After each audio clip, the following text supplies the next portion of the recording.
Sawa.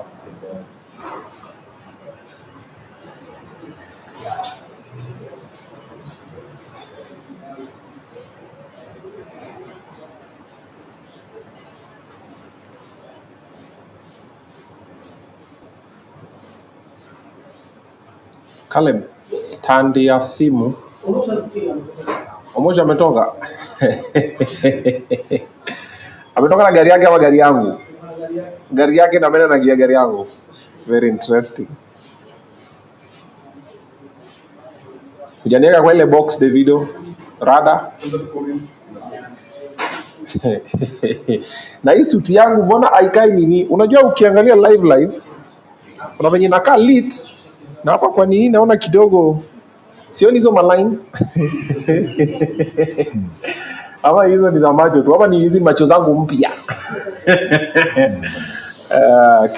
Karibuni. Suti imeweza. Yes, boiling point suti imesimama. Ndawaambia hii suti nimetoa wapi.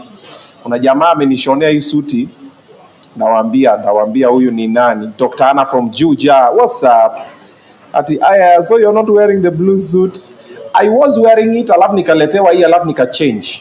Yeah, nimechange. Suti mpya ikikuja unasonga na bwana. Maisha ni very short. Unaweza sema nimeacha hii for Sunday best na usifike Sunday. Sasa hiyo. Hiyo kiatu umeweka hiyo utapiga hiyo luku sahi. Suti ko best in the world. Thank you very much. Niaje Obinna Nyamasaria tuko locked in. Mosomi, what's up, how you doing? Tune in from Juja. Maureen Wandia Wainaina, karibu sana. Huawei phone, mashallah umependeza. Asante sana. Salamu from Bavaria. Asante sana Chris Akish. Faith Abdul Karim, suti is suiting. Thank you very much. Tune in from Nairobi Buruburu Phase 1 and line, how you doing? Edutainment time tuko hapa hadi kesho. Thank you very much, asanteni. Tune in from Wamunyoro. Hi Obinna, you're looking but wache kumurikisha void. Wait, honest, wacha kumurikisha void. Okay? Ama ni venye nimekaa hivi. Wacha nikaa hivi tuone kama mtamurikisha void. Wacha nisome comment hapa hivi. Bado mnaona inamurikisha, imurikishi? But hata void tukimurikisha mwezi ipeleka anywhere. Unajua ukimurikisha watu wanapita nayo. Sasa hivi nimemurikisha hii suti, siwezi angisha kwa kamba. Juu Korira atapita nayo. So hiyo ndatumurikishi. Faith Esther Nyanchama, karibu sana. Obinna, hey, what's up Lillian? Lady J Adventures, ndio kudonjo kulala ni kesho, of course. Masi Mudhoni Mwangi, hello, Man Crash Monday. Oh, hizi vitu bado waziko. MCM, nice. Thank you. Finally, I'm someone's MCM. Katrina. Grace K, anybody? Niko tuna watu hapo. Okay, Mama County.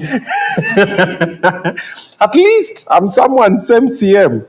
Hey, OG, what's up? Dolly Kamau, how you doing? Niaje Obinna out of Moi University, your number one fan. Asante sana Emmanuel and Genesis. It's Monday, happy blessed week. Frida Kuria, happy blessed week. Uko aje? How you doing? Ambia Wajackoya Mwavolaku.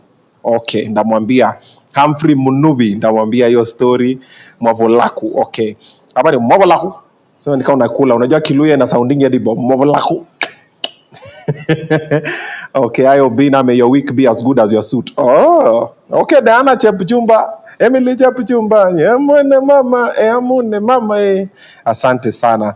My role model Alvin Mandu, asante sana. Meru is locked in. James Mumo, how you doing? Watu wanakuru. Ezron Bosire, how you doing? A strong lady from Kitale, Niaje Mary Omedo from Kitale, au ni watu wangu sana. Watching from Europe, the Hukes, what's up, are you doing? Langata tuko ndani, kama tititit, Jocelyn na Kinyi na kuona sana. Wewe, binguni utaonea view sasa. Umesema uko ndani kama nini? Kama corruption. Okay. Obinna, how is it seeing so fabulous specs? Saina cheki, na cheki demi yako. By the way, notice sina miwani Kwanza wacha nipige miwani. So actually the reason why I came with these ones for ile effect. Sasa President Wajackoya akisema point nyingine anakuwa anaitoa hivi because sasa zile za macho waziko. But these ones are for sunlight. So kama jua ni kali sana unapiga hivi kidogo at least. But macho ziko sawa. Kumbe hivi ndio venye mmekuwa mkiona. Unajua nimekuwa naona fogi unaangalia hivi msana nafikiri umemlenga, kumbe sio ni sura sahi. I see what you guys are thinking. Niwaambie mnafikiria nini? Niwaambie. Si mnafikiria Manchester ni the greatest team in the world? Si ni kweli? No. Aki, that thing is living in my head rent free. Ni? Munachinja maparents wenyu hapa nje. Munafanya wazee wanafanya vitu kali. All right. We have a decent number. Let us begin the show now. Tuanze. Nipe introduction tafadhali.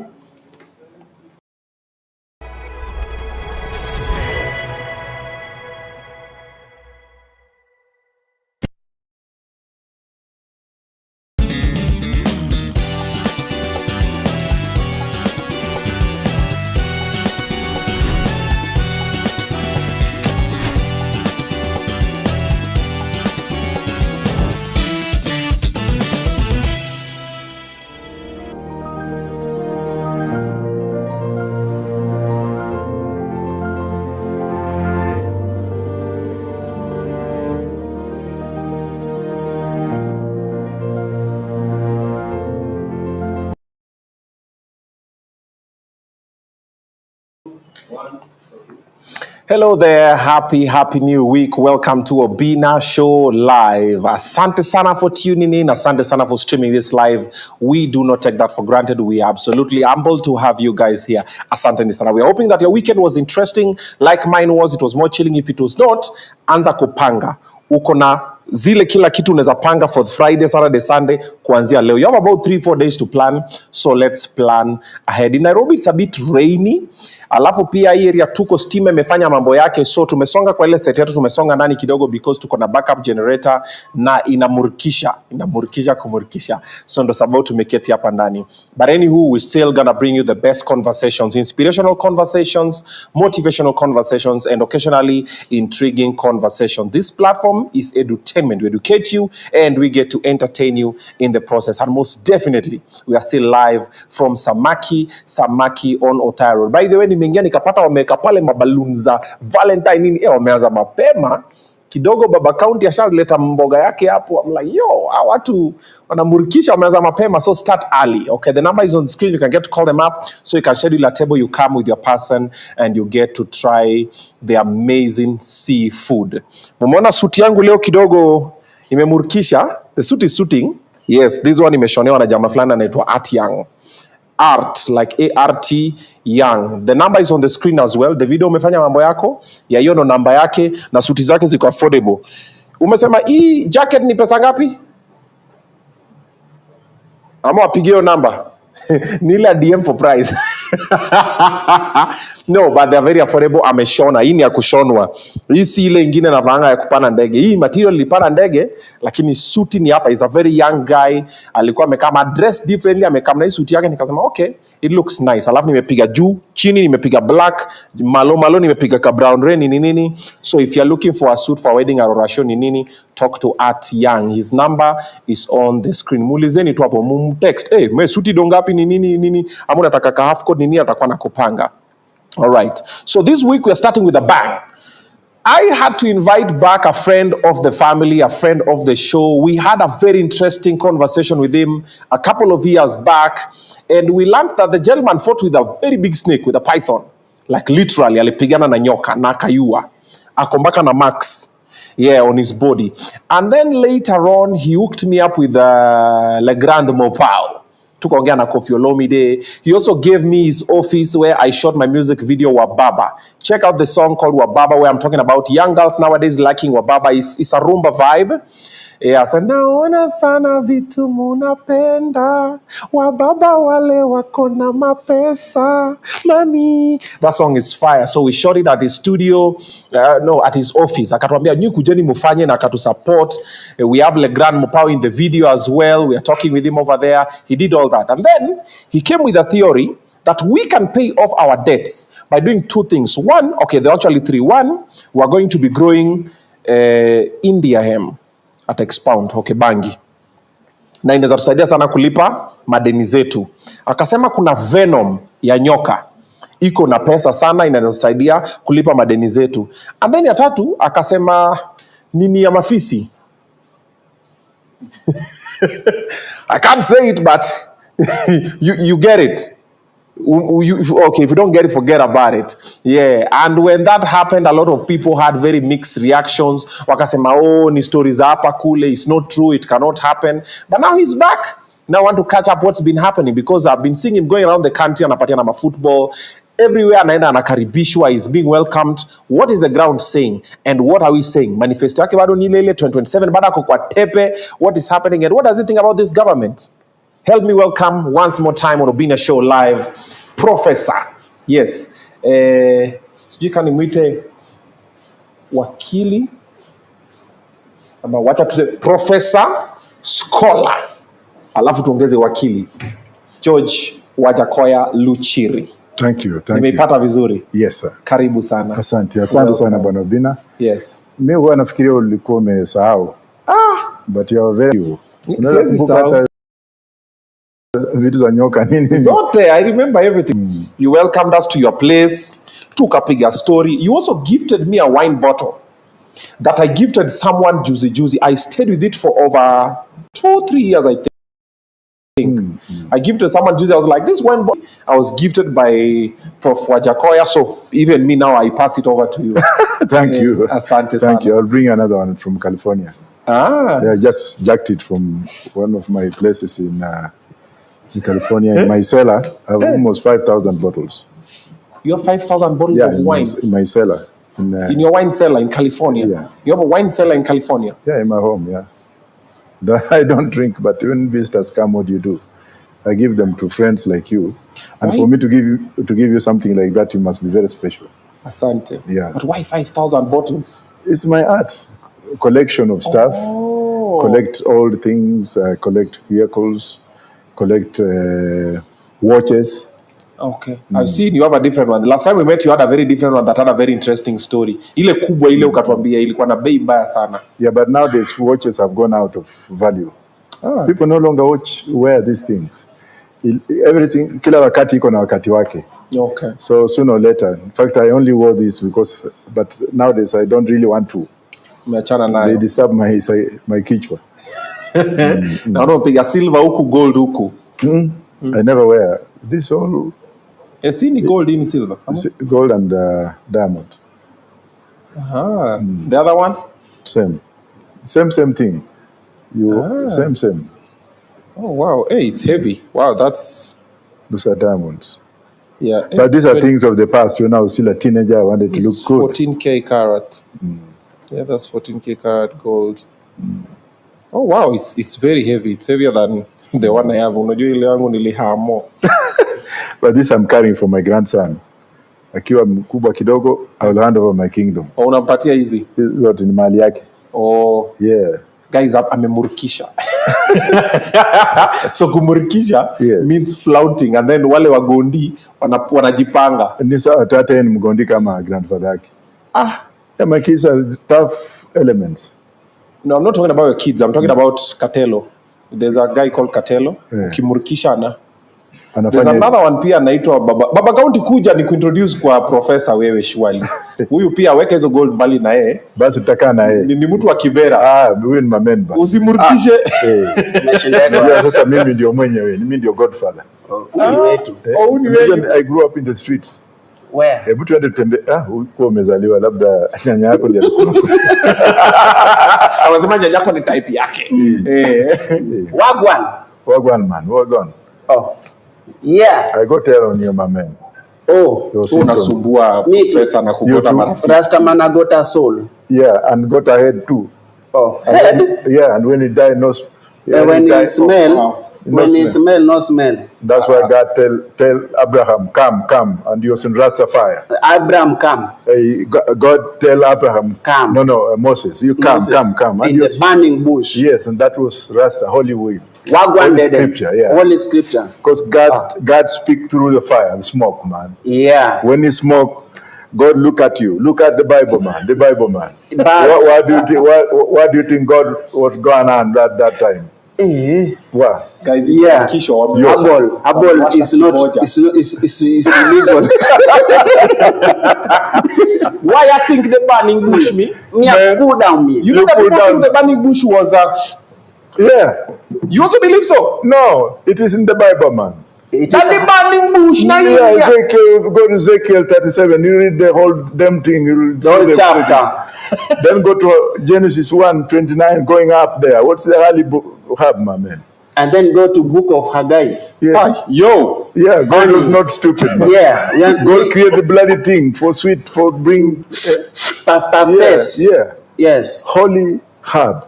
Yes. Yeah. Okay, kuna ingine nilikuwa nayo hapa. Nani akona lighter? That's nice, man. You smell thing, man, you feel good. You feel irate. You don't die. No. Rasta man don't die. No. If he dies, he can never rot. No smell. And if he rots, he can never smell. He can never. And if he smells of? So nice. Nice. Managu. You.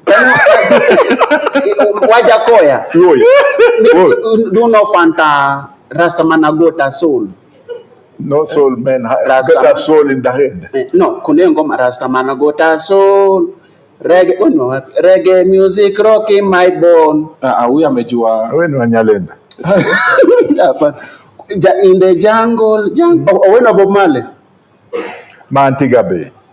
You know Mantiga Bay? Peter Don't know Mantiga Bay. You don't know, man. No, no more. Mina kuda mi pesa na Obinna Show live. I'm na waiter. He knows Kibira, man.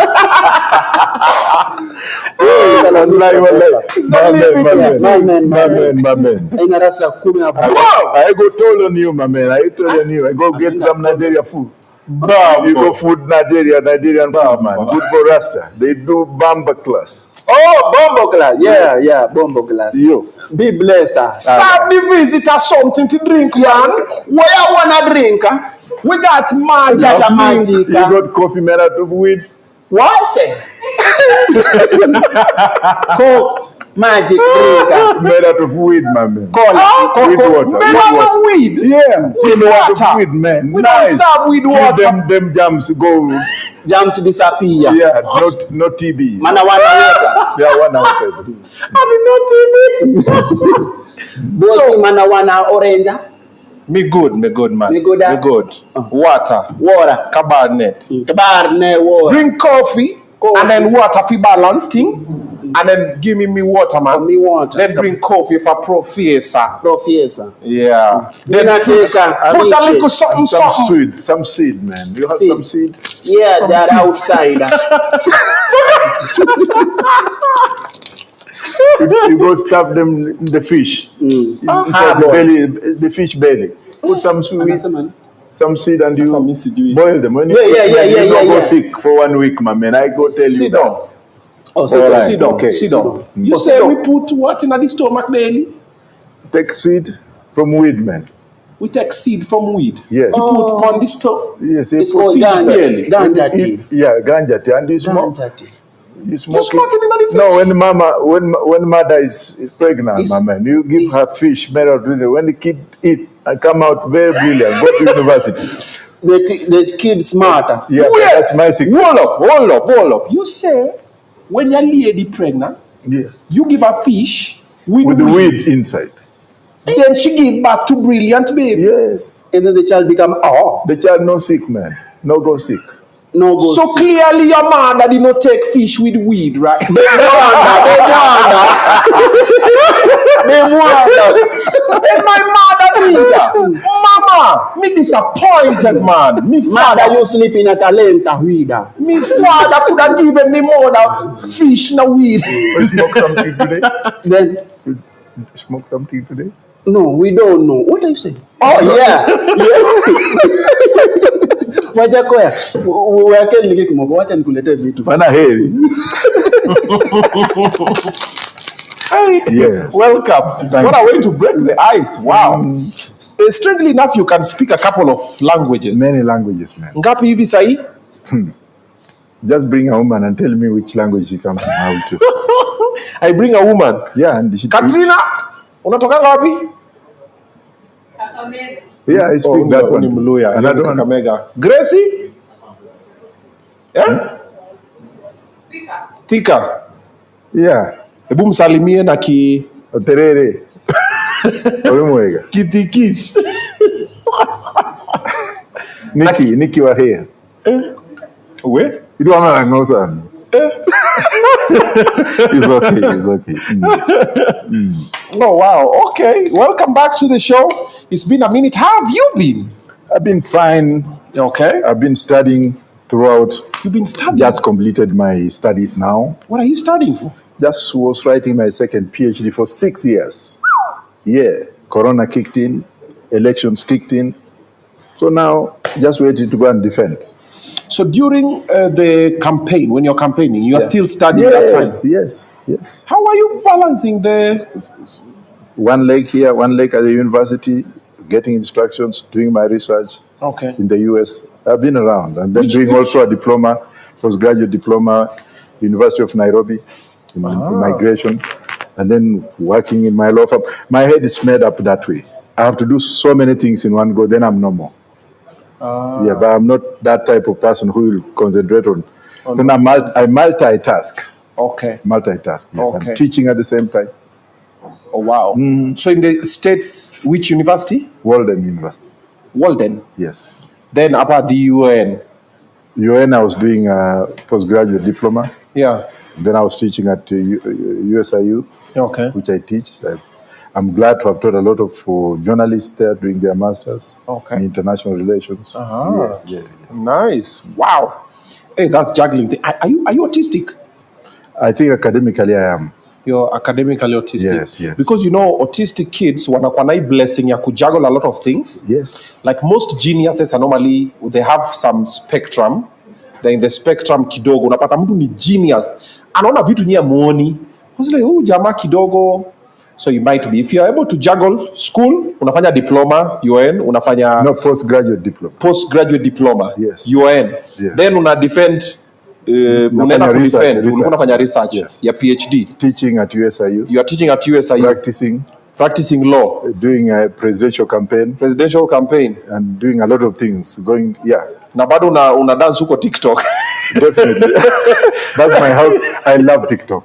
I love TikTok. You're so big on TikTok. TikTok is everything I have. Hey. Man. Wewe na Salasia, nini mnawaluya na TikTok? Salasia is my prostate. Hey. Ameambikishwa na ugonjwa wangu ya social phobia. Wewe ukikaa kidogo ni TikTok tu. TikTok na sio hiyo peke yake. This is my office. Okay. Yeah. Like I was talking to the world, teaching my students online.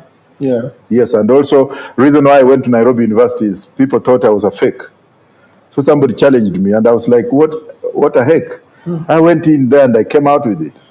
Just to quiet and some of these fellows who are not educated, whose work is to gossip in Nairobi gossip. Gossip club. Academic dwarfism. Oh, wow. Jealousness and, hey, amesoma wapi huko America alisoma. Come on, I went to school. And I'm still going to school. And I'm supervising, yeah. If you're dressed the way you normally dress with the do-rag and everything, a lot of people don't take you seriously. Have you encountered that? Yes, but the King Emperor of the Emperor II, Menelik II, Menelik I, this is how they were. And if you go and read their history and even go on Google now, put in Menelik II and the first, you're wearing do-rags for a reason. It's historical. It's not just some kind of thing I jump up and then, I know what I'm doing. Unless these guys get out of government, these corrupt fellows, I will never... And even if I die, of course, I've said I'll be cremated. But if I was to be buried, I'll be buried with my do-rag and my beard on. But I'm going for cremation. You want to be cremated? Yeah, definitely, yeah. Why?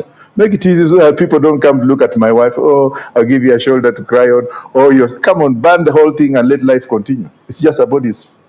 Yeah. But you do know they can still console your wife. Now my wife is not the type to take nonsense from... My wife is not the type to take nonsense. Okay. Yeah, just like my kids. Okay. Wow. Unajua watu wanakuwa na zile za huyu jamaa kidunga. Kenyans still have this mentality of you are dressed how you are dressed. Ukivaa na suti hivi watu wanakuja, huyu ako serious. Ukikaa mtu hivi wanakutreat design nyingine, huyu sasa ni nani? But in Kenya, if you want to know, a person who is suffering from phenomenon of epilepsy in terms of social contraventions or contracting. Yes. People are obsessed. If you drive a nice car, you have a nice suit, uko na marashi, wasichana atafuata wewe. Ukienda contract mahali utaipata, hata kama wewe ni mwizi. In Britain, we don't have that literature, that kind of need. In US, who cares about what you're driving? Yeah. Who really cares about what? We buy some little cars when I drive you ukija hapo naambiwa this is, come on. Let people come out of that and just live normal, do their things in a normal way. Yeah. But how many times have I been chased away? At Wajackoya, at go and dress. Nikamwambia go and dress. Basi kaa na hiyo koti yako. I refused to go to court. I went to Supreme Court one day. Because nimevaa durak na hiyo. So I was looking at the Supreme Court, the Chief Justice. What's her name again? Hata nilisahau siku hiyo because alinifukuza kotini. What's her name? What's the name of the Chief Justice? Mwenye alinyang'anywa nini? Huyo anaitwa Martha Koome. Yeah. Yes, and the woman during the presidential, and I was party to the litigation. Yeah. Alafu anasema Wajackoya, we will not like you here. Nilimwangalia nikasema weren't we together in the University of London when you were at London School of Economics and I was in SOAS. Then you have the audacity of telling me to leave the court under whose rules? Hii watu yote waende nyumbani. Oh. Waende tu. Because umeambiwa utoe. No, but that's unethical. For a judge, a Supreme Court judge or a Chief Justice to order a lawyer not to speak, and the lawyer has been, because of high Supreme Court regulations. Which regulations? Was it my rights or their regulations? After losing the elections. Then you go and tell Hamid Nasir, I will not listen to you or listen to any lawyer from your firm. Article 47, breach of Article 47, the right to fair hearing. I'm sorry I have deviated. No, iko sawa. I am bitter with these fellows, man. Okay. That bench, hiyo watu yote watolewe tu. I'm not saying it because it happened to me, but if they can tell me not to speak in the Supreme Court, yet I'm part of the litigants. Okay. And then they can tell Hamid Nasir not to have a right of audience. Even the lawyers who are working for Hamid Nasir, you think it's a good thing?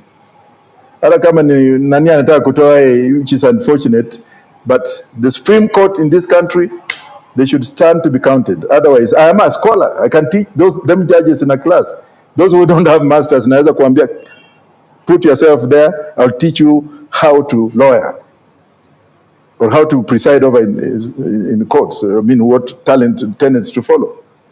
Yeah. Things are just going out of hand, but I'm back to normal. Thank you. I feel like you have a lot to get off your chest. It's like you got beef with people. Not a beef. This is reality. No, but I know there's a couple of people that umeangalia huko like huyu naweza toa huyu naweza toa No, hapana. Let justice be streamlined, be followed. Okay. Yeah. So beef ya kwanza uko nayo na CJ. Okay, tutakuja kwa wengine baadaye. Hiyo duragi yako unaweza itoa tuone venye nywele inafanana ama haiwezi? Over my dead body. Usikuange hivyo.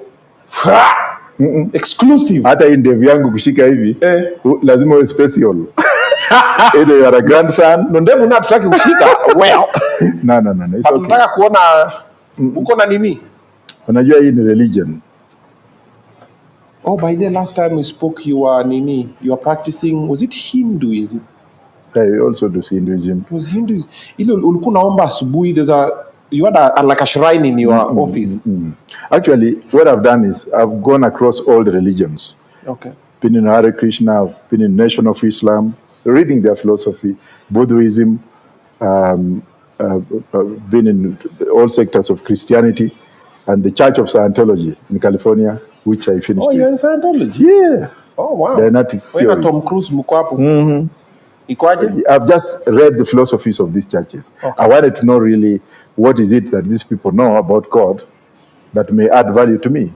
Okay. I also went to China, the Mongolia, was in the place for almost 2 weeks. Yeah. In the caves, wanted to find out about the spirituality. I've been searching about spirituality. I've got them churches, I've read the Bible, I've read the Bhagavad Gita, I've read the Church of Scientology, Dianetic Theory, I've read the Quran. So I've been deeply associated with the religion, and that's what makes me. Because the philosophy in religion has not been discovered. And you cannot have somebody to come and tell you that discover Jesus.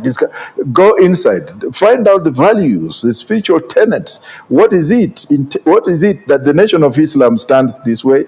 Why do they wear this way? And how do they manifest themselves? And even if you go to Rastafarian, for example, I was involved in the litigation when they wanted Rastafarian to be declared a religion. I was part of the lawyers that was involved in, leave alone yes for Tongaren.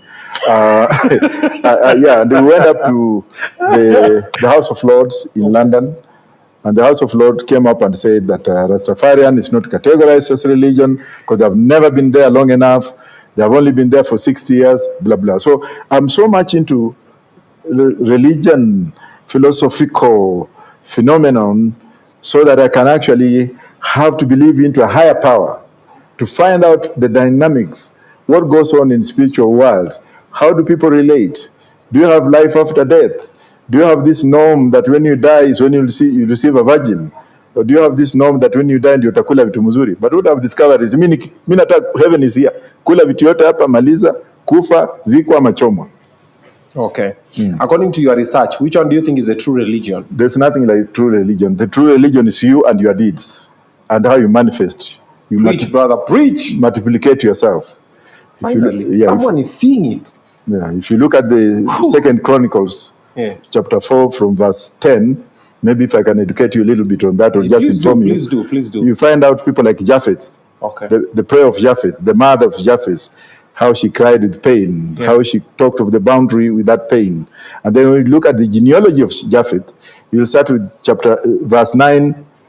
When he was born, they are not telling you how he was born, apart from verse 10, which talks of pain, and then verse 11 talks of that bounding of pain not to over-exceed, and then the whole thing goes in.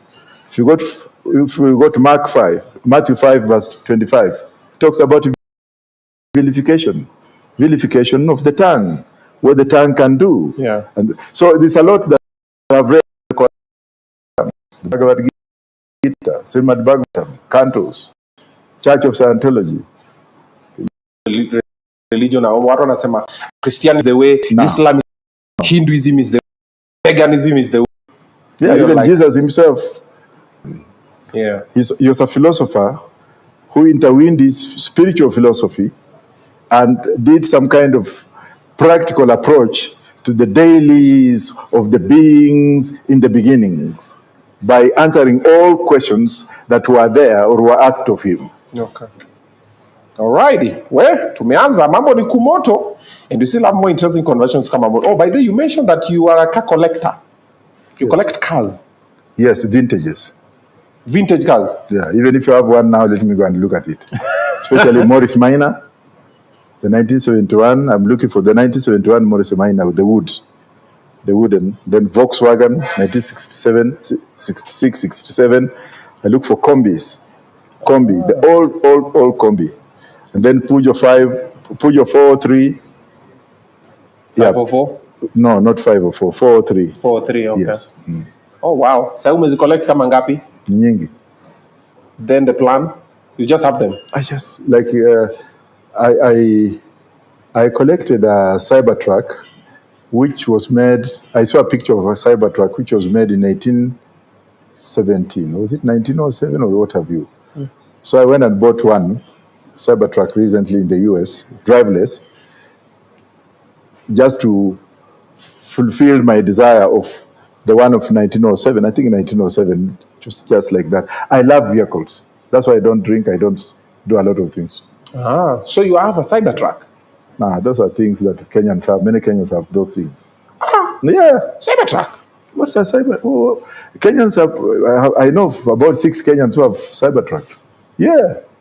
Kenyans with Cybertruck? Yeah, in the US, UK, whatever. Oh, sema US. Nafikiri unasema hapa. No, here you don't have the... KRG nikasema sijapona bado. Ile KRG ile yake ile tulinunua long time ago. I have them here. Yeah. Oh, wow. But when they come here, some of them come in through Dubai. Because I'm not a fan of a lot of things. Hii ni vitu tu ya kuendesha na kwenda, but the best of the best ni matatu for me. Okay. I get my comfort in matatu. Yeah. Sawa. Aya, so before we come back to your manifesto and we come back to Kenya, wacha tuingie international kidogo, because wewe uko Kenya na pia uko nje. You have dual citizenship, right? No, if I had dual citizenship. In fact, thank God you have asked that question. Yeah. Because I was taken to court. There are 5 cases that were amalgamated when I was running for president. Yeah. Where some weird and very, very ugly lawyer went out and said, without checking the facts, that Wajackoya is a US citizen, Wajackoya is a UK. No. I have permanent residence, green card in the US, and have indefinite leave to remain in the UK. Because if I had taken their citizenship, then the Kenyan constitution wouldn't allow me to run. Okay. Yeah. Okay. So permanent residency, green card. So you have that one in the States. Trump is now back. Trump is a big, he was talking about 2 genders. What do you think of that take? Currently, the world is like, no, apana, me I identify like a tree. You guys have to address me like a tree. Mimi hata niko na kiboko kwangu. And thank God my kids are straight. Hey. Gender male and female. Okay. Any other thing, I don't know. Yawa, please, let those people who practice those things not attack me. But I am very sure in what I'm saying and in my conviction that there's a man and wife, unless the Bible is changed to read otherwise. That's where my stand is. But that's only if you're a Christian, right? Yeah, well, that's what the Bible says, the book of God. You don't believe in Bible? But I don't believe in anything apart from my own conscience and what I look at and how I frame it. But there should be a man and a woman. That one I agree with the Bible. So, Mr. Mama Trump? Yes. What if one time one of your children turned out to be... Hiyo ni shauri yake, zako 18. You know, I'm very well read in law. There was the Austin-Devlin debate in 1960, which predominated England, where Austin was saying that if one does things in private, then so long as it's consensual, so long as the doers are adults, that will be none of outsiders' business. And Austin also came up and said, well, if you do them in the open, be mindful of others. So I think that is the philosophy I am with. If people do things that don't touch me, fine. If my son or daughter wants to go that way, who am I to infringe in their rights? Okay. Everybody has got a right and the way they believe in. But for me in person, I'm thankful. I have not changed my sexuality. I don't want to be a woman rep, but I'm fine. Okay. Yeah. Okay. All righty. There you have it. Deportation. Zile za Trump. Yeah, Trump amesema watu wanarudi. Yeah, that is wrong. And we've seen videos of guys going back to Mexico, Nini, and also stories that some Kenyans are snitching on other Kenyans for some money. That has been there for a long time. You know, don't forget that I'm one of the few, and if not in this country, I'm the only qualified immigration lawyer here. And in this part of the world, I'm the only one qualified, and I can repeat that again as a qualified immigration lawyer, because one, out of all those degrees I've read, before I answer your question, one of it is Masters of Law in Immigration and Nationality. I read that in UK. Okay. When I went to do my legal practice course at Westminster University in London, I did an option in that. In the US, I have Masters of Laws in Comparative Immigration from the University of Baltimore. I also have Master of Philosophy in Immigration. And then I also have just finished my PhD on what we call Section 296G, 1996 immigration law in the UK, which was introduced by Obama to introduce prisons and privatize prisons for purposes of holding over immigrants. Now, when it goes to issues of immigration, yes, they are very political in the US, very, very political during political times. So they are here. But now when it comes to immigration issues, according to the research that I've done, the US is a land of immigrants. Okay. And nobody has a legitimate authority to say that they are Americans per se. Because most of these people, including Trump's great-grandfather, they have Irish and German descent. So Trump has no right, has no legal authority, has no moral authority, let me put it that way, to come up and use political whims to deport people of other origins. And secondly, Kenyans are known. Ile tabia wa Kenya hapa ndio iko. When I was practicing immigration law in the UK, most of the cases that I dealt with were cases of Kenyans who are in detention centers. Some were in Bradford, some were in central London, and some were in Edinburgh. So I had to fly around, going to find out how to seek remedies so that we can go to court and do what have you. But most of the cases were snitching. Kenyans are very good in snitching. Atakula na wewe ukinunua gari mzuri, anapigia immigration simu, anamwambia yuko hapa. They have done that. So it's not really a big thing. It's a big market. But the stupidity of it is that they think that when they snitch somebody, fellow Kenyan over the other, they think the immigration officers will do them a favor to give them to have them have live to remain in the US. Yeah. So that is true. Well, we have some selfish Kenyans here. Definitely, even here. Them every day. Yeah. Hapa move left, wanna complain. Move right, wanna complain. Even in politics, where I have been in this as mere thing. Yeah. Some of those fellows, my friend, I would not want to work with them because they have no principles, they have no morals.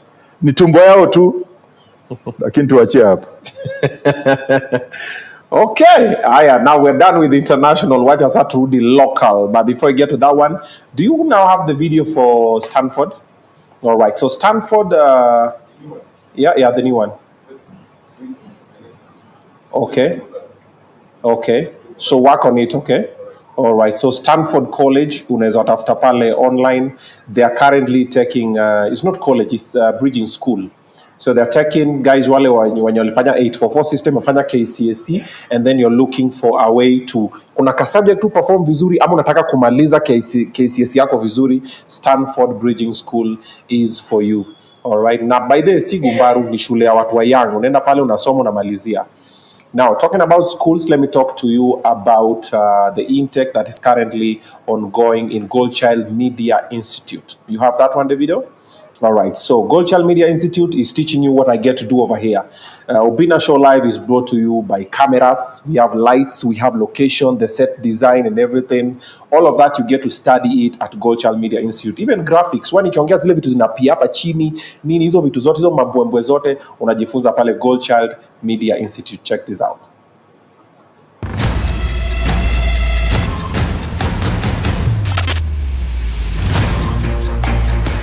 Welcome to Goldchild Media Institute, where talent meets opportunity. This is the place where your media dreams come alive. And guess what? We've got something for everyone. Do you love the camera? We offer videography and photography classes. Action! Shoot! Take. Jesus. Nimepiga nani picha. And for those who love music production, yes, we have the course. Mpaka wale wama chiki anguka sound and graphic design. And trust me, this is just the start. We offer so much more. Over here at Goldchild, it's all practical learning, no boring theory. Basically, here at Goldchild Media Institute, we prepare you with the real skills for you to thrive in the real world. At Goldchild, I feel like a pro already. Enroll today by dialing the number on the screen and find us in Nairobi Development House, 11th floor.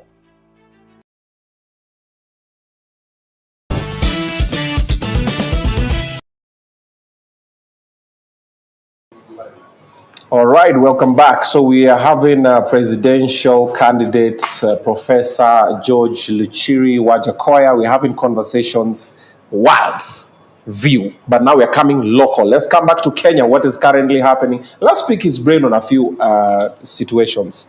Sasa sijui tuanzie kwa baba ama tuanzie kwa Gen Z. Unataka kuanzia wapi? Any of them. Let's start with baba, AU. Unaonaje, anaipata ipati na akiipata? No, I don't like speculations, but let's wait and see the results. Okay. Yeah. Okay. Okay, let me paint a hypothetical situation. Let's say if he doesn't get it, do you see him running again in 2027? Why not? Okay. Let's talk ODM kidogo. ODM was against President Ruto. And then a few of the ODM guys were put in a few positions. And all of a sudden, ODM is the government now. So now we, basically, I think maybe opposition ni wewe na Morara. Yeah, so kidogo tena, well, like, what happened to the opposition? Then now guys are chilled together. Like, also we want part of the cake. We also wanted a seat on the table. What's your take on that? Hypocrisy of the highest order. Yeah. Selling Kenyans out. And that's why I'm running for president, to make things right, because I cannot. First of all, those kind of jobs were offered to me too. I was offered, and some governors spoke with me, but I flatly refused, because if you make me a minister, what value? I have a political party, I have a political philosophy. I've been fighting for a very long time, though many Kenyans may not know me. When I was in exile, when I was in jail and I went in exile in UK, people never wanted to believe me. But those who are with us in UK saw us fight for the liberation, get involved in liberation struggles of other countries like Namibia, Eritrea, Mozambique, Angola, and Polisario. And now here, I come back home to try to find out what we can do so that we can stretch outside capitalism mentality.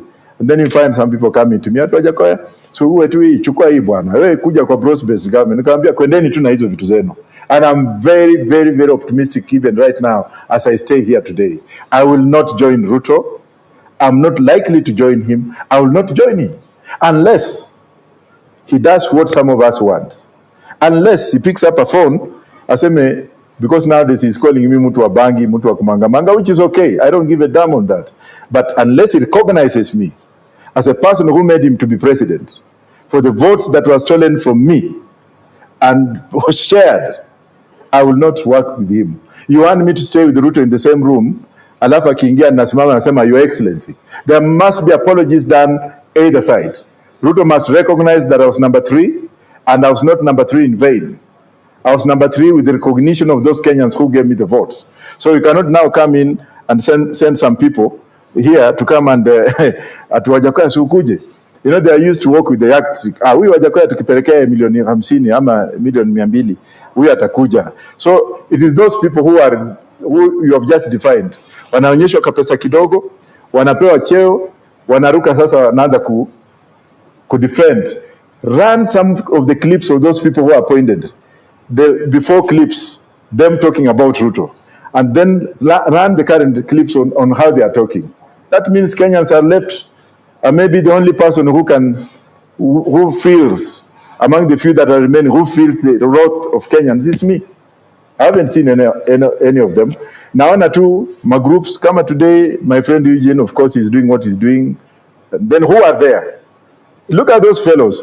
And that's why I am going only to unite with the Kenyans who want. I'm going to stay put. Nitaongea na wale wa Kenya ambao wanahifadhi kama mimi. Ili tukiunga serikali, tunaunga serikali na Kenya sasa. Sio turning a court.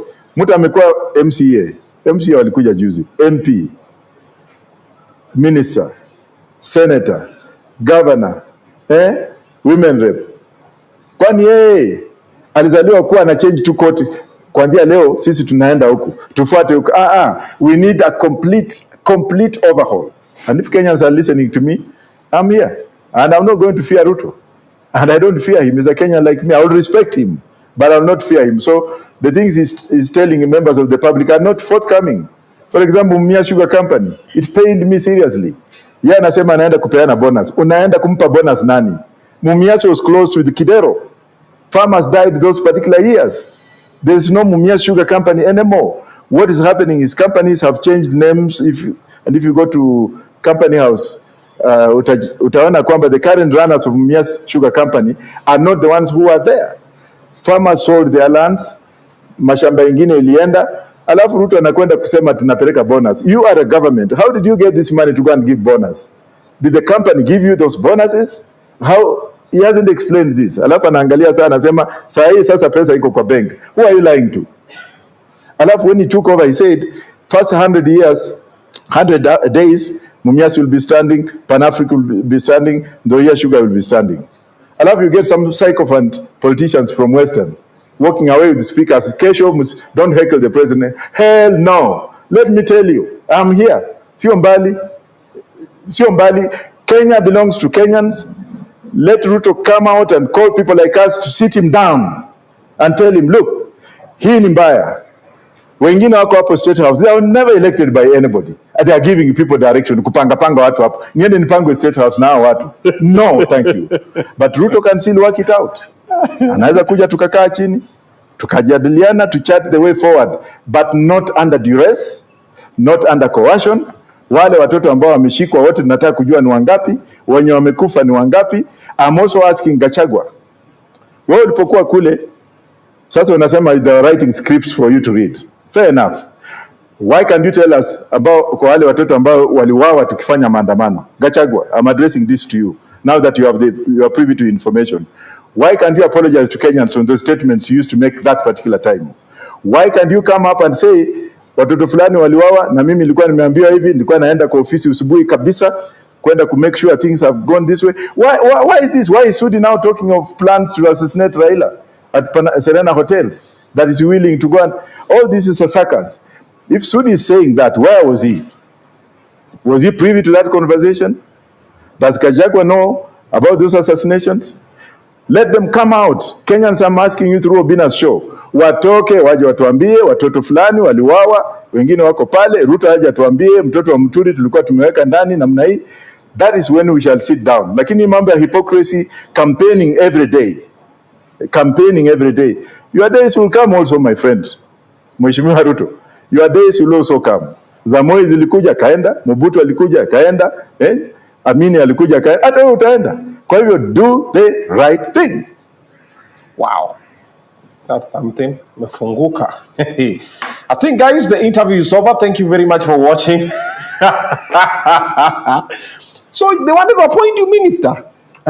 What is a minister? Haven't you come to my office? I have. Don't you think that office, how much of a minister's salary can have that kind of office? Have I stolen?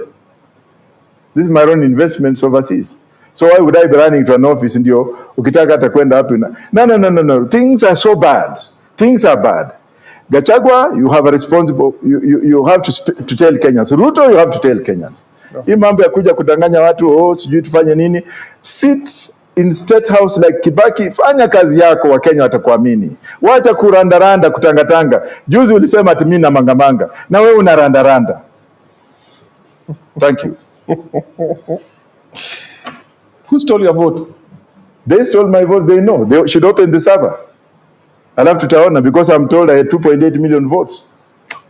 So you believe if they open the server, watapata votes zako zilipelekwa UDA na Azimio? Na ODM. Yeah. So without that being stolen, unafeel ungekuwa position? Hiyo tatu tu. Oh, but for them being stolen, ungekuwa position? Hiyo tatu. So it doesn't make like in stealing somebody's votes. And let me tell you, yes, even if you steal today, for how long will you be stealing? How much money did people like Oyugi have? Yeah. How much money did people like Mbiuko Inange have? Yeah. Ibeni tu, lakini wakati itakuja. Okay. Na itakuwa sawa. Itakuwa sawa. But I'm telling this man Trump, we know what's happening in the Sahel region. I want the American policy to change. If the American embassy is looking at me, American policy should change so that we should come up and look at what's happening here. Since we Kenyans have failed. Yeah. Thank you. We need an oversight. Yeah. How would you like to be remembered in Kenyan politics? Well, they should remember me as a weed guy, a man who brought in the weed philosophy. Okay. My ganja group know how to remember me. When you look at the word ganja, it's not just smoking. Yeah. I'm talking of hemp and the commercial values of hemp, okay, medicinal values of hemp. And then people are damming me up as Muti Abangi. That's how Ruto is calling me nowadays. Okay, they'll remember me as Muti Abangi. Because Ruto is already telling people, you're Muti Abangi. Why can't he just leave me alone? Okay. If I didn't matter then, sawa. Nani was saying, I had a conversation with J. Moulemse a few weeks ago. He was the spokesman of your party. Well, by the time I was going to election, he had already gone. Yeah, but there's a time he was announced as the Roots Party. Somehow yes, but he was not fully with us. We knew it. How do you mean? Yeah, but how would you be with us and then there umeenda kuchukua tu barua kwa Ruto, unaniletea barua tu Ruto amekuita? Then how? He brought me a letter inviting me to go to State House for the swearing in. That's when I saw that something was not right. but he still remains my friend anyway. Okay. Thank you. Alisema there are some things that ulikuwa unasema mko umeelewana, kama ukisema ile ni afisi. That was not in the conversation. No. You guys want to say something ukasema story afisi wote wakashtuka. He wants just to get clout. I made the Roots Party. I made the manifesto. He came in 2 months to elections. What did he know about us?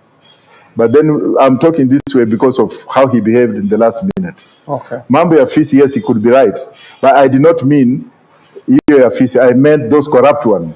The corrupt individuals were going to go for them by the law. Kushika au paka kotini. That's what I meant. Okay. Hold their balls to go and answer how they become rich. That's what I meant. Oh, wow. Okay. The Roots Party is there. We are running for president. Okay. You're currently registering people in the we're registering. We are getting candidates. We are also going to open our office officially, launch our manifesto. Okay. But it's too early.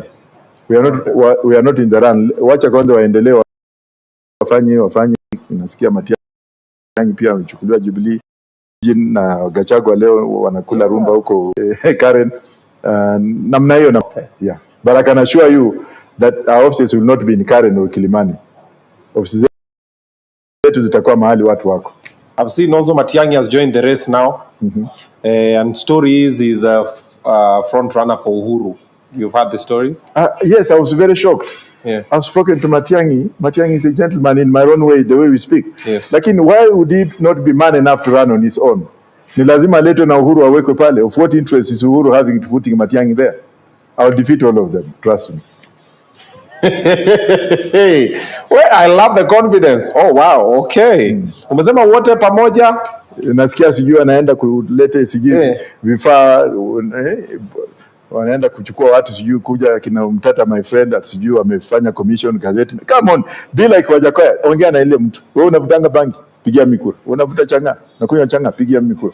Uko na mkokoteni, piga kura. Nini? Namna hiyo. Because that's the reality. There are no employment. Lakini niende nikupangie, niende Israel atukulete expert. Team ati nakuja ati. Waniambie nini? Wajackoya kienda Mathare saa hizi. Unataka twende saa hizi? Tuingieko tu Mathare ama pako barabara. You see my followers ni kama siafu. Na sitembee na bodyguard. Asijui mtu ya kusukuma watu. I don't have money to give. So my culture is different. Ganja people have got a special culture. So that's your style of politics? Yeah. Like that's your strategy? Yeah, not my strategy. That's how I was born. Ati pesa nitoe wapi? Nitoe wapi pesa? So where ugonyo you there? Ukiingia watu wapange line wa mama. Mimi naona hata watu mpaka mimi nahurumia. Lakini Wajackoya akipita hapo anachukua hiyo pesa akishamaliza anafuata mimi. I was in Kirinyaga doing my campaign. So nilikuja mahali jamaa alikuwa anapeana pesa. Watu wakachukua pesa kumaliza wakakuja rally yangu. Kasema sasa wewe profesa, mmoja alikuja akaniambia mimi nilipewa tu 500. Lakini 500 mimi nakupatia. Ununue tu mafuta uende. Kiambu hapa Ruiru. People threw money in my car. Old women. And I loved it. Because people need realism, not fake realities. Unavaa suti, wewe mimi kuniona na mitembe. Hiyo vitu vingine sijui Roots Party imeandikwa hivi, blue nini? Kaa kimameni bwana. Sasa uwezi vaa gown, sash, Roots Party nini? Umewahi kuona moja? Okay. Haya, tumekupata. So umesema funding ya kampeni yako ni watu wanakupea. Si nilimaliza kampeni juzi, umewahi kusikia ati profesa ameiba pesa ya serikali? I did a campaign throughout the country. Did you hear that some donors came? Gari nilipewa na rafiki yangu mmoja. Hiyo gari hiyo. Yeah. Na ukiona because my vehicles are all left-hand drive. Mudavadi alibani akiwa Minister of Finance for reasons known to himself. Okay. So mimi ni wananchi tu. Hata ukiona SACCOs, there's a SACCO, I think 119, 118. Uwezi kuweka gari yako pale bila picha ya Wajackoya nyuma. People just ukienda Kangemi where matatus have my pictures everywhere. Yeah. Lakini na picha zao ziko wapi? Mimi kuona picha ya Ruto kwa gari. Ama iko kwa ofisi zote. Ziko kwa maofisi lakini ni wananchi. Hiyo ofisi inanunuliwa na kila mtu anaambiwa usipoweka biashara hakuna. Lakini zangu mamen tu hata pikipiki unaweza kupanda unaona tu Wajackoya na vitu zake iko hapo. It makes you feel nice. I feel so good because this is what we want. Kenyans are like wewe ndio tuko naye. Utadu I feel so good. I don't know. So many songs. Dabidi. Nyimbo nyingi watu wametunza. Get a Nairobi University, and I'm a teacher. People are making a living out of me. There's a suspect in him because I'm still looking for evidence. Yes. He made millions out of me making t-shirts and selling them. Alafu nadanganywa hapa. Sini hao tu tulikuwa tunajua feeding on my flesh. Okay. So let's say 2027 uko kwa tepe. Yes. Running mate because ulichuja ule mrembo. We ran up to the end. Sikumchuja. No, see later you guys fell out. We did not fall out. Have you ever heard me speak against my former deputy? No. Have you ever heard even a single statement from me? I have never said anything against her. I don't hate her. Munaongea? Yes, we did talk before, but right now I don't know where she is because lakini what's happening is that my former running mate was a superior woman. She knew how to talk. She's a material that anytime anyone can work with her. Yeah. Whatever happened, but I don't hold permanent enmity in my chest. Justina Omaya is still a very, very, very important and useful person in this country. And I wish her the best. If God blesses her, if we shall ever work together, if not, then if God blesses her the way she is, because I'm told she's formed her own party, I wish her well. Okay. Be man of honor, and I still maintain. Okay. Yeah. There's a time you had beef with me. Ukaniblock kila hadi kunashika simu zangu and we used to be very tight. We were boys. Mimi siako na bwana kwa ningeingilia Jasina. Mimi nilikwambia tu Obinna sitaki upusi na nikafinya vitu yako. Lakini haikuwa na mambo ya Jasina mami. Lakini are we not talking? No, we are talking, but it took a lot of intervention. I was like, yo. I'm like, Wajackoya was my G's. Unajua nyinyi journalists mko twice huko mnaongea hivi alafu kitoka tu namna hiyo. Sasa unashangaa na mtu si best yangu sasa tena. But anyway, that's how life is. It was just a hiccup. And I'm sure I explained it to you what happened. There was nothing big. Yeah. Yeah, there was nothing big. Okay. The only thing that happened is one day we were in Narok, and then we were doing what we were doing. The following day, I see Justina on your TV show. Akasema, hey, what did she leave? So she left. But that was just one of those things. You know, people differ to. But as far as I'm concerned, I have no beef against you. We'll never have a beef against Justina. She's a wonderful person. Okay. Because I'm just like, So, by the way, anybody can come to this platform for an interview. It does not mean that I align with their ideologies. No. Or like we are. Even if she has to come now, it's okay. Yeah. Yeah, we did a lot of interviews, actually. Okay. During your election, mambo yake ya campaign, what was your biggest challenge? Ile kitu uliangalia ukasema hii tukibadilisha mentality inaweza kusaidia sana kama party. In fact, the problem is I still have belief problem with the people because of that philosophy of bhang. Okay. People never understood me very well. Okay. Then also because I never worked in the system, I never had any political office. Okay. People did not take me seriously.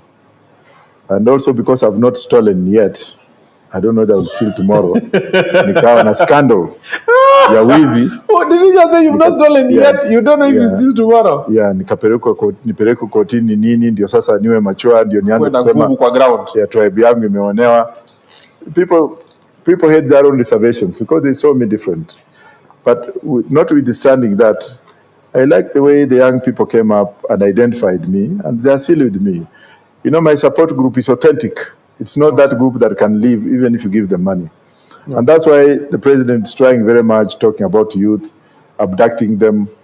It will not work. That one I have to tell Ruto that abduction will not work. Talking will work. Yeah. Provision of employment will work. Provision of healthcare will work. Provision of recognition of these young men will work. But hii mambo ya kuja kusema ati watoto wafundishwe adabu na mama zao, kila mtu yuko na watoto wake aenda wafundisha adabu. Mimi sitaki mtu kuja kufundishia watoto wangu adabu. Yeah. Utakuja kunifundishia mtoto yangu adabu ya wizi, mimi sitaki hiyo, ama ya mauaji, sitaki hiyo. But I have to warn again. I'm sorry. I'm telling the president, those people around you, wale wanapanga watu hapo State House, hao ndio wanaharibu hii serikali. Zingine utaenda tu naona mtu anakuja tu kupanga, me I'll slap somebody. Were you elected? Wewe ni nani? Let us have dialogue and let us talk. openly, these issues will be minimal. Oh, wow. Okay. Still believe in legalizing weed? Yes. Still, that's your main agenda? Yeah, but that's the only thing that will save this country from debt. Look at where we are now. China grew hemp, 165,000 hectares of hemp on a project. They actually harvested $3 trillion. Out of that, they lent Kenya 1.65 trillion shillings to build the SGR. Hemp. Uganda has just legalized. South Africa legalized. What are the byproducts of hemp? That's the question. Nimeona ukishikashika hiyo suti. Hiyo sio hemp, hiyo ni cotton. Lakini yangu ni hemp. Hii ni hemp. Hata hizi zote. And these are companies like Dude. Go and Google. All this hemp. So umevaa bangi. Yeah. And this is hemp. Watu hapa nafikiria ni kuvuta. Kama ni kuvuta iko. Wakitaka niwavutie siku moja nitavuta nikienda State House. Lakini I'm talking of something that if we grow, like if you go to New York Stock Exchange, Chicago Stock Exchange, Toronto Stock Exchange, and you look at the values of hemp, as per yesterday, was 302 million US dollars per 50 kg. 50 kg. Now if you look at Gulalu Galana, which had 1 million, na nasikia watu wengine wamechukua tayari, it is gone. I don't know whether that is true or not. If we had only 200,000 hectares, yeah, ya kupanda hii mmea, within 1 year hii madeni yote tungekuwa tumelipa. Yeah. Hata hii mambo ya affordable houses, na naambia Ruto, when I take over, I'll ban those houses. Tachukua zote nipeane wananchi, because hii mambo ya affordable housing, why are you forcing people to buy houses? Mtu anakaa huko Bulemia in Samia, ako na boma yake ancestral, unaforce yeye kwenda kuishi nyumba nyingine. Tunataka tukae namna gani? Ndio tufanyie cemeteries na nini? But if planned properly, with the consensus of the general public, then it's fine. You tell us who is constructing those houses, how the tenders were done, who is actually the beneficiary of those houses, count all those monies, things like sure. We were not consulted, the public was not consulted. Yeah. When I take over the presidency, hiyo yote nitaweka kwa Rivayala na nivurute maji ziende zote. We need to plan in this country, we need to have policies that work. Okay. Yeah. Snake venom? Yeah, snake venom, for example. Right now, licensing of snakes, licensing and scientific approach to actually breed snakes to the standards required so that we can actually harvest venom are not there. If you go to South Africa is the only country in Africa which has lobbied through Pfizer to actually produce venom. What is the importance of venom? Venom treats venom. 1 gram of venom is 60,000 Kenya shillings. 1 gram of venom, which is $6,000. Now, if we were to harvest it scientifically, the market is very ripe. That is for the venom. That will also generate us an income that will make this country to sustain itself. Number 2, the snake skins. Snake skins are very expensive. If you go to Italy, there's an Italian company that specializes in snake skins. One jacket, right now, the medium jacket, leather jacket made out of snake skin is about $500. Now, what about the meat? Snake meat is eaten in China. It's aphrodisiac or something like that. If you sell 1 kilo of snake meat to Chinese, they can. The price of 1 kilo of snake meat in China is almost $10,000 because it's not available, especially our tropical snakes. So instead of killing snakes and throwing them wherever, we can. But above all, we also have Wasani. We have those mothers in Kisii, Luoland, and Teso who keep those as pets for their own ritualistic, artistic expression. For a white man to keep those, to reach that level of just catching a snake and keeping it is something that is unheard of to them. So we can also open up the tourism market for people to come and see how somebody can chill and stay with a snake, which would become artistic expression. Na hiyo pia ni usanii. We can get money from. Wewe uogopi nyoka? Sasa utaogopa nyoka ya nini? Wewe unaogopa fisi? Two very different things. Yeah, so nyoka, I'm talking of snakes that can be reared under scientific evolution, okay, industrialized, and then we apply the modern technology, just like when you are growing weed, application of modern technology, so that we can actually meet the international standards, marketing standards. Okay. So basically, your manifesto is all revolving about revenue generation, but your revenue generation is through India hemp, that is bangi, for industrialization, sindio, siya kuvuta, and snake venom and snake skin. And agriculture, fishing. Or fish, wildlife. Fishing. Yeah, wildlife. No, because I was not given an opportunity to explain that time. Okay, let's do that. So you also have fishing? Yeah, our game park. Okay. Right now, tourism is dying in Kenya because of imposition of tariffs. For a tourist, that's so true. That's so true. For a tourist to visit Masai Mara, you'll be required to pay $200. Is it 200 or 100? Just get fee. Yeah. And then when you go in there, you have to pay the hotel, you have to pay the whole package. So people are not going to Masai Mara, and I don't know what the governor. They're going to Serengeti. Yeah, even Serengeti is applicable everywhere. Yeah. So our industry is dying, and I'm asking Ruto, please look again at the tariffs and lower them. Otherwise, we have tourism migration to Uganda and Tanzania. Even Tanzania, yeah, they're going to Serengeti through Tanzania. Yeah. Okay. You also spoke about judicial reforms. You've always been. How would you do that? What do you think needs to be done there? Well, if I take over the government, I'll suspend the constitution for 6 months. Is that legal? Yes, it is. To suspend the constitution? Yes, you can. You read the preamble of the constitution. Look at the preamble. What does it say? It is that preamble that is the constitution. Constitutionalism is actually in the preamble, not in the body of the constitution. There's that physiology of we, the people. What does that say? And if the people have given me the mandate to read, then what do? I will suspend. Look at Trump. Trump just came up, he decrees, he said the Gulf of Mexico will now be the Gulf of the United States. It has never happened in the last 700 years. Is that a violation of the Constitution? Hell no. It is within the preamble of the United States Constitution to mandate the elected leaders to do as per the preamble. So the preamble of the Constitution gives me the mandate to suspend some things. Look at the Constitution. Now they want to elongate, they want now to prolong presidential term to 7 years. MCA 7 years. Nini, alafu now Ruto will seek a fresh term after this one for 7 years, then aende kwa ile ingine. What the heck is this? Why? Alafu they want to sneak it. You get people like Cherogei coming at we spend so much money. That man's Cherogei. That man Cherogei. Let him go back to law school and study again. I'm told he was at law school, akaenda Kenya School of Law, akapita mtihani after some times, anaenda ate watu wamesema. You are infringing on people's rights. I will flog some people when I take off. Manyaunyo. Yeah. So you suspend the constitution, and then what happens when the constitution is not there? The rest will come. You wait. So you what happened in the Sahel? What happened?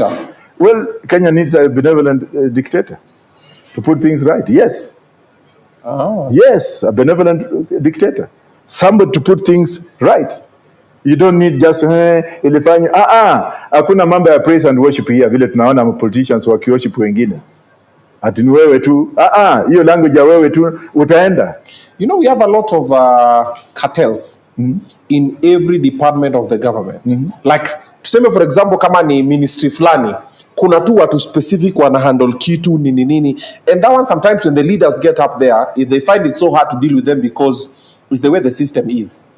Na pia watu wengine walifundiwa na some of these cartels, so you can't go against your people. What did Kibaki do when he took over from 24 years of Nini? What did Kibaki do? Didn't Kibaki do away with some of those things and he left the economy running? Yeah. But Kibaki was a softer. Me am a hardcore. You think kuweka mtu jela ni ngumu kwangu? Look at what has happened in Burkina Faso. The man took over and look at Burkina where it is today. Yeah. Come on, it's a matter of just making things work. Mimi nikioa na akisita saizi, I will make things straight up. It's a matter of principle and ideology. Sio kwenda hii ni gani, forest iko wapi, nani ameenda wapi, ukienda job lazima upeane 1 million ndio one fulani. A friend of mine has been a CEO of a very big parastatal. He has a PhD in economics. He used to be a deputy CEO until he was made the CEO. Yeah. Wamemtoa because kwenda hata kuona ma ministers fulani, watu fulani lazima sijui upitie wale mabrokers. And for you to see big man, lazima uchote kidogo. Hiyo yote nitaweka jela. To be a thing of the past. Is there anybody in the government that is doing a commendable job that you'd like to say, huyu naye ako sawa? At the moment, I don't know. I'm yet to think of it. I've never thought of it. Because even if he was doing well, how? Wewe minister na kuna permanent secretary, na watu wengine wanakuja kuinterfere na wewe. Zile tenda zote ziko wapi? Leta hapa.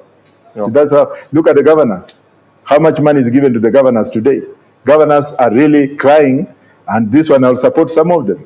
You'll find out that huku kunasemekana pesa fulani imepewa magovernors. Lakini kuna magovernors wengine who are not loyal enough. So they are not being given. So you'll find out that counties are failing. People are not being paid. The contractors are not being paid. County of employees are not being paid salaries on time.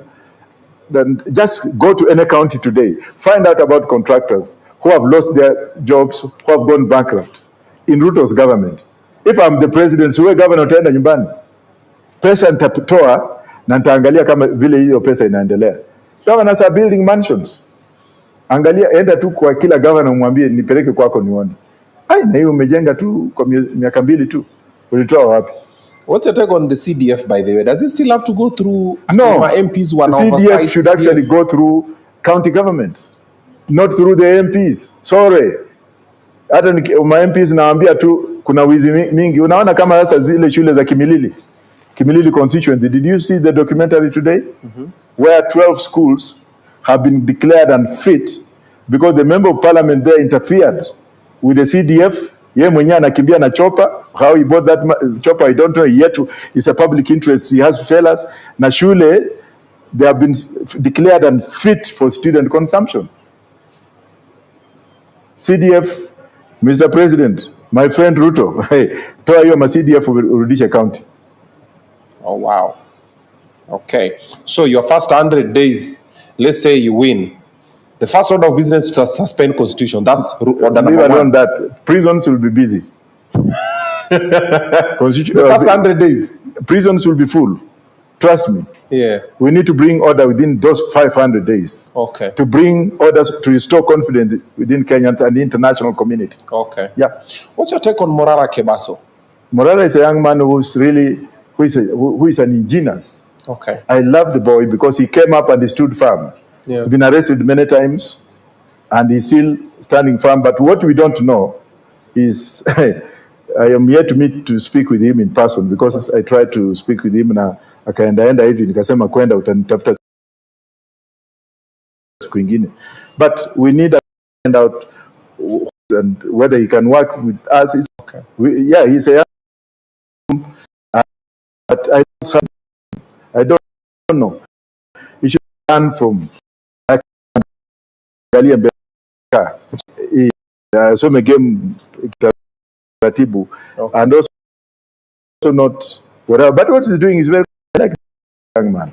He's looking at Gabadha, ndio hii hiyo shughuli. Yes. Which is good. And I always tell most Kenyans, all of us, we should be Morara. On our own. You see a government project that was not, post it. Yes. Pick a picture and post it online. Shikwa, wekwa ndani, toka. Yes. Yeah. Lakini hiyo mambo ya abduction, yes. Mr. President, don't wish kwenda kwa maendeleo nini. Ambia watu wangapi wako jela. How many of those kids have you taken? How many of those kids have died? Yeah. How many of those kids are still missing? We'll give you 1 month to account for that. Okay. The video, what's wrong with the internet? Na fluctuate, imesharudi iko fiti. Okay. I also saw that Senator Okia Omtata somehow is thinking of 2027 atakuwa kwa tepe. What do you think? Do you think it's the change we need? Okia has also played his role in the country. Okay. If there's anyone I respect, Okia has played his role. He's been a lone ranger. Okay. He's been beaten. His teeth were removed. I mean, his what? Yeah, Okia doesn't have. They beat him up until the teeth wakatoa za mbele na nyuma. So those are, of course, signs of people who fight for liberation. And I think Okia is okay. Okia ana meno? Yeah, they beat him up, of course. They beat him. Ask him. I can call him. Ask him. Oh, wow. How he was beaten until they broke his teeth. when he was chained, under chain. So those are some of the inequities. Sema hiyo kwa nini? Oh, wow. Oh, that's something. You can ask him. If you don't have his you're number. calling him? No, I'm just I saying have his number. It's okay. It's okay. You can talk to him, yeah. It's okay. Wow. Okay. Now let's move now to the Gen Zs. Okay. Then pia nyinyi mwanze kuweka maswali zenyu ready because now we're coming back after the Gen Z movement. Let's talk Uhuru kidogo. Niliona Uhuru aliambia Gen Z tupigane. And guys are like, wait a minute, why you not this? So we're going to talk about that and also mulete maswali zenyu so we can ask the very able professor over here. But before that, let me talk to you about the partners for this show. Almost that bet. I want you to get to join the program, get to download them on App Store, get to download them on Play Store, and you get to join. Weekendvibe afyanga ni siku ya game. You get the greatest gaming odds from the one and only Mozart Bet. And also while you're there, for the ones who are like, kidogo mi football inanilemea nini, we have the Aviator. You can try kungurumisha ndege over there, or better yet, you can try your hand on the casino jackpot. And around this month, I'll be moving around. There's a place I'm coming on 7th of February. I'm going to be in Kapsabet. On 7th of February, I'm going to be in Kapsabet with Mozart Bet. Kuna shughuli tunafanya huko. So be on standby. Watu wa Kapsabet, I think it's going to be like maybe my first time in Kapsabet. Yeah, I just used to hear the name from my dad. But I'll pull up in Kapsabet and I'll be coming to many other places with a lot of goodies. Kuna wale tutakuwa nawekea tangi ya maji, kuna zile ma football teams. By that, I'll let you know. So be on standby. If you know that you have a football team in your area, na muko na shida ya luku, ndakuwa na watafutia game kit ya game. Hiyo ni top nini na some footballs as well, courtesy of Mozart Bet. I'm going to be coming through. Alrighty. Now, for this particular conversation, we are hosting Professor Wajackoyah. We're having conversation about the government, about his party, the Roots Party, and what's happening. So, Gen Z movement. Are you with the Gen Z? Some are you against the Gen Zs? I've always been with them, and I support them 150%. Okay. Uhuru Kenyatta spoke the other day and told the Gen Zs, take over, it's your time. Nini, musi pelekwe hivi, speak up. What do you think about that? I confirm and I agree with Uhuru Kenyatta on that point. Okay. And a lot of people are like, the problem we are in, you put us in it. You're part of the problem. Do you think so? Well, he's part of the problem. Yeah. He ought to have done better before he handed over power. Yeah. Because when he was the president, these problems were there. He left no policy to take care of the young people. Yeah. So by saying it now, I think he's out of order. Though I agree with him, but I wouldn't take him serious because he is part of the problem. Yeah. When he was there is when guys were in Rivayala. Yes. That was during his tenure. Yes, and we also want Uhuru to account for those deaths. Okay. Those people who are killed. In my government, they will all account for it. People who are killed during that time of Uhuru Kenyatta. Okay. The government has to account for. My government will have to ask them to be accountable. Yeah, okay.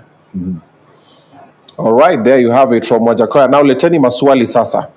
Talk to the young people, by the way. They're over here. What advice would you tell them? Kuna a lot of young people wenye wanasema wanataka kujoin politics 2027. There's going to be a paradigm shift. We're going to see a lot of young people in the ballot. My Gen Z, my millennials. Talk to them. You know, they refused them to register their party. I was really watching forward that Gen Zs register their party, wajichague wenyewe wachukue inchi. Yeah. Who am I to oppose them? But when they were refused, I have 126 who have joined my party to run on various. And will be very shocked that hata in Nairobi governorship, kuna vijana wamejitolea kwa party ya Wajackoya, hata Western, wherever. I'm going to Mombasa to receive some of them. Yeah.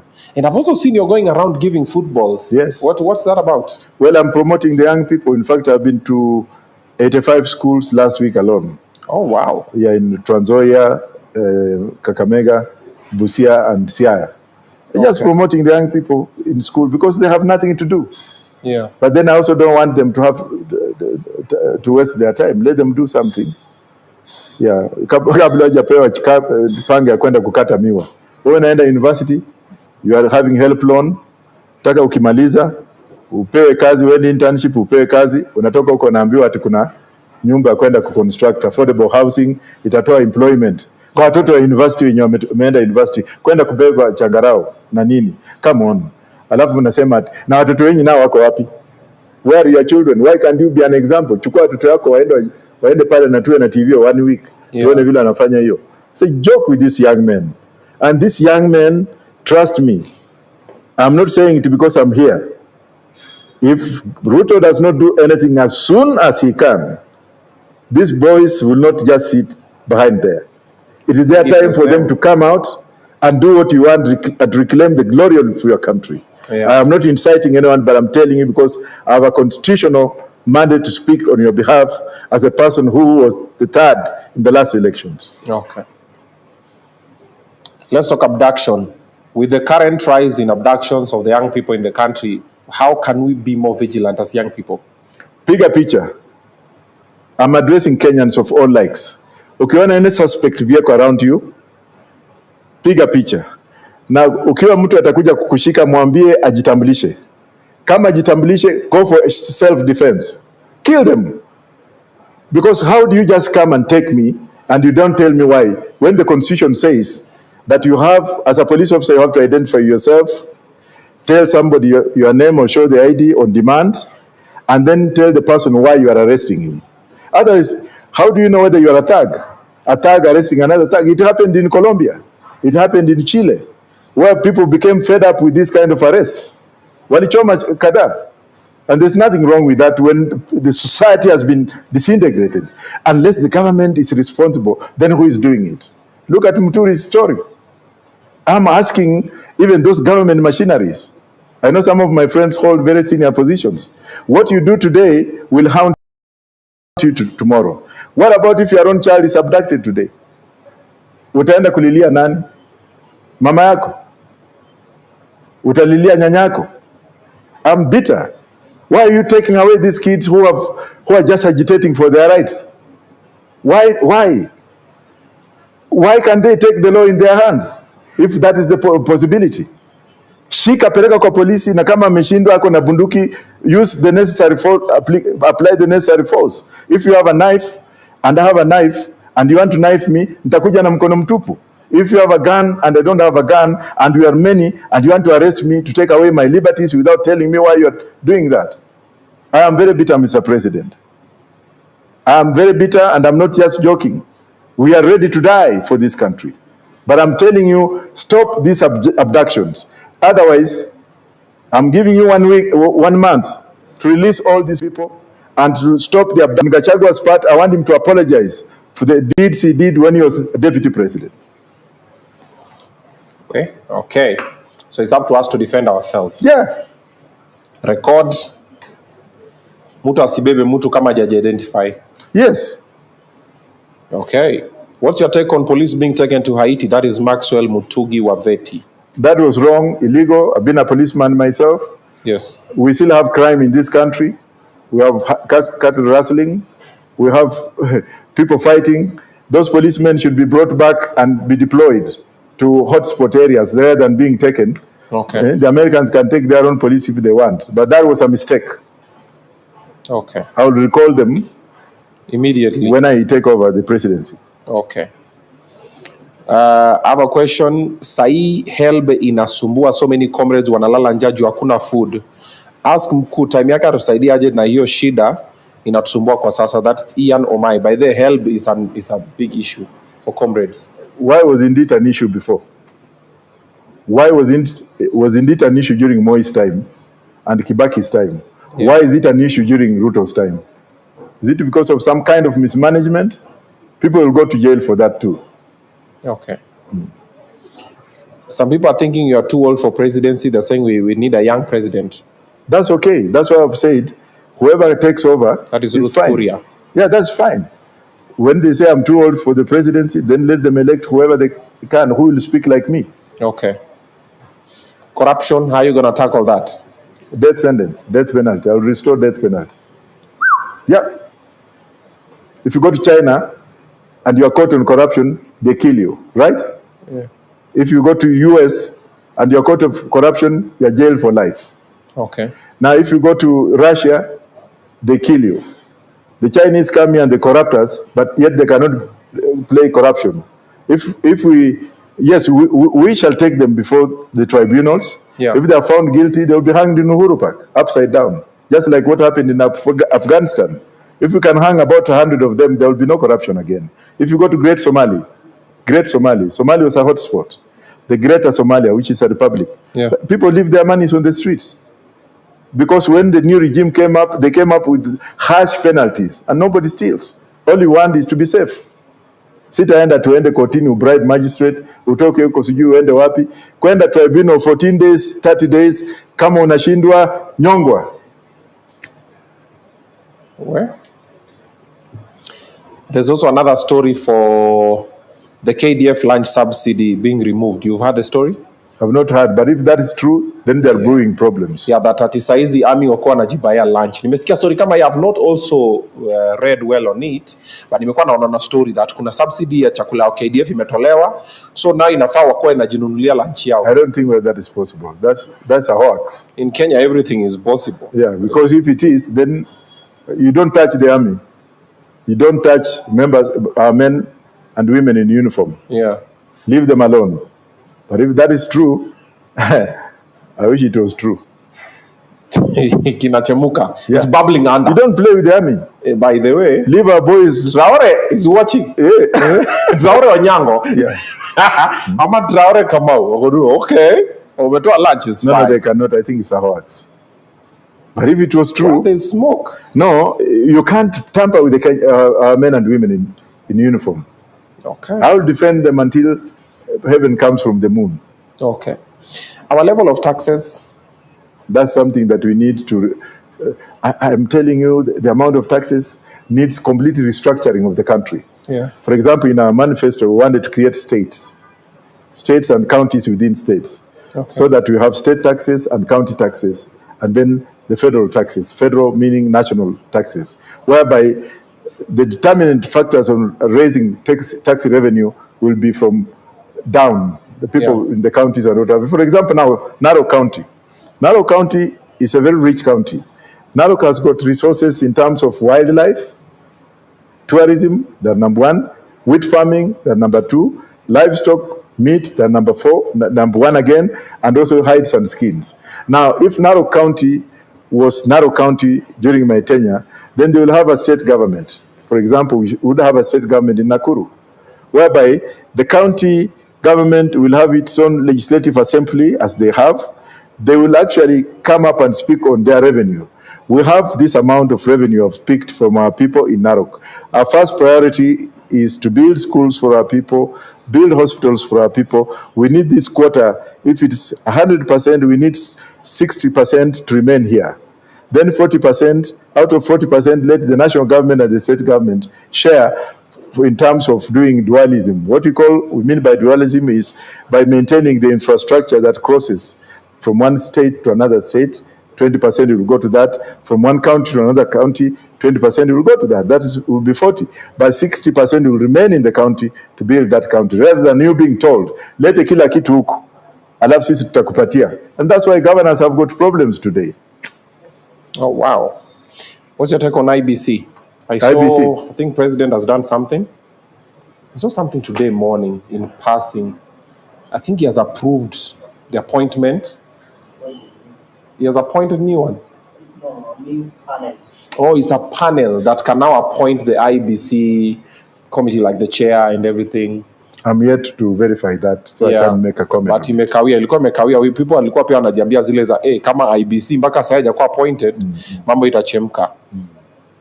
What's your take on the 844 system and the CBC? Man, I'm just very confused because I was in old school. And 844 was brought in through the late Professor Ngeno, who was Minister for Basic Education. Yeah. When Kamodo was the Minister for Higher Education. It was just brought and put during Nyayo's era without popular participation. Of course, under the old constitution, we didn't have those norms. Yeah. And then hii mambo ya CBC, pia nayo imeniua.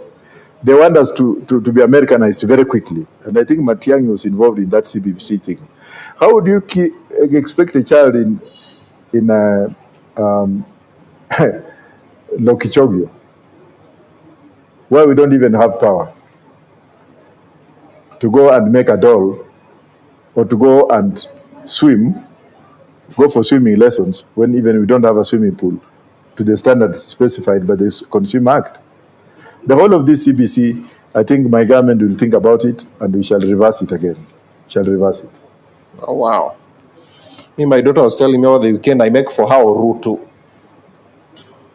How do you know Ruto? Yes. I'm like, how do we even begin? Now you have to look for tin, you go look for a bending stick, you look for the size saw. Hey. And then kids have to go to school from Monday to Friday. Really? Yeah. My government will shorten. Most of his learning will be at home. My kids can only go to school 3 days a week. Look at a child waking up at 4 in the morning. Okay. Anabeba mizigo yake, anatembea 10 kilometers. Anaenda shule. By the time the kid reaches school, no breakfast, nothing. You think that kid will be able to absorb anything? Alafu saizi nasikia ati that kids don't have break. Monday, Friday shule, Saturday prep na walimu. Come on. Sunday school. Yeah, Sunday school. So I'm going to reverse that. Kids will go to school 3 days or 4 days a week. People will work for 4 days a week, just like it's happening in Belgium. Oh, wow. To allow family to bond. Okay. Finally, criticism, haters. How are you handling it? Well, I really don't care so much about people who write things that are not right. Okay. And I really don't care much about people who say things. Those will always be said. Yeah. And that's why I want also the president to take it easy, to take it slowly, especially when kids define him in the way they're defining him.